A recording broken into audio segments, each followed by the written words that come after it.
All right, welcome back to another Sledgehammer Tie-Dyes episode. Today we're going to be doing another colander die, only this time instead of a spiral, it's going to be a spider. So yeah, the shirt has been, as always, soaked in soda ash, spun out until it's dry. It's been flipped inside out and then given the center symmetry flip. If you don't know how to do that, I will leave a link in the description for how to do that. So we're going to start off with our forceps. And we're going to come down to where we want the center point of the spider to be. I like to go just below the armpit. And we're going to clamp that down.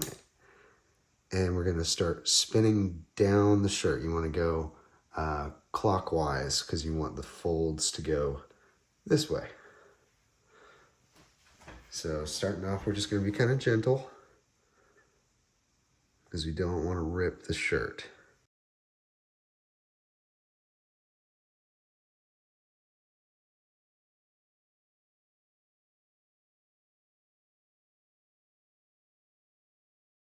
All right, so now that we've gotten it this far, we can actually get rid of the forceps because that is sufficient. And now we just kind of keep on going. And your pleats on this guy are going to be a lot taller than normal because you're going through 4 layers of fabric. So you're going to have kind of thicker pleats, and that is totally fine and expected.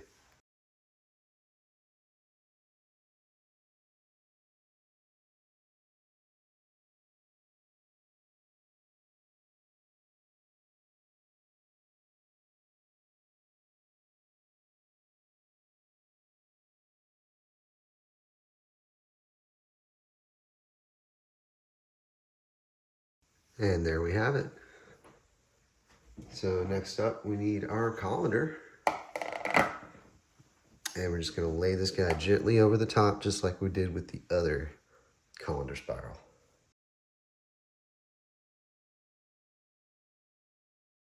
Okay. All right, and to encourage this to stay together, I'm going to use a couple small clips.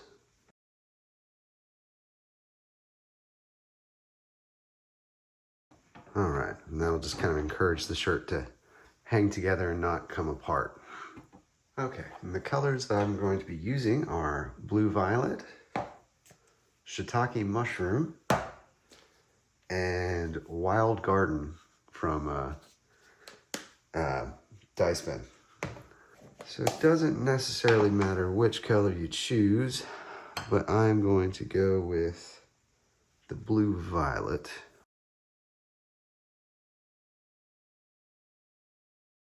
And then opposite that, I'm going to be using the wild garden.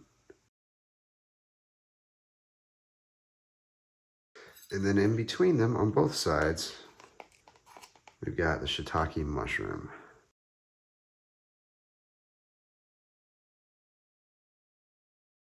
And I think I am going to add a little bit more blue violet just because it seems like it's a little off proportion from the others. So I'll just even that out a little bit. Next up is our soda ash. We're just going to put that right on top. Okay, then we get our second colander and we're going to stick that right on top. Trying to make sure it's even and level.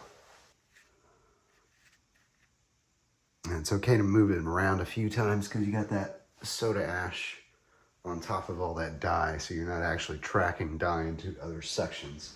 All right, so now it's time for some ice. Okay, so it's been about 24 hours. Time to wash this guy out and see what we get.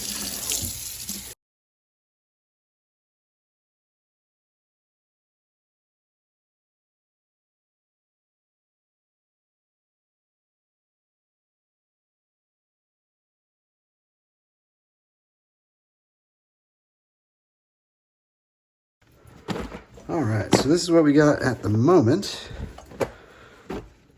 Man, we got some cool colors on here. Definitely got some good flows going on. Now the center is really dark at the moment, but a lot of this is going to come out and it's really going to show us what we get. So I'm excited for this one. Let's throw it in the wash, see what comes out. All right, so here it is out of the dryer. Definitely got some awesome colors going on through here, like these, the purples and the blues from that blue violet and the shiitake mushroom playing around with that wild garden. Definitely came out more saturated than the last shirt I did. And it's interesting to see the differences that you get just from doing the same thing on colander dyes. But the last one that I made was this. Definitely had a lot less saturation, but it had more kind of defined bursting in the center.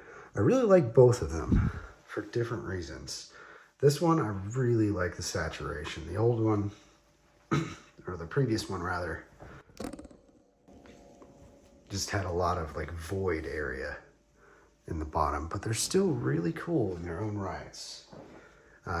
They're both the same style, same design, same colors, same everything. They just did different things, but that's okay. That's what this is all about. But yeah, this is a really cool shirt. Very, very pretty. I loved how the green center kind of turned out and just burst out into colors. But yeah, if you liked it as well, be sure to leave a like down below. Maybe subscribe. But until then, for now, Sledgehammer Tie Dyes, out.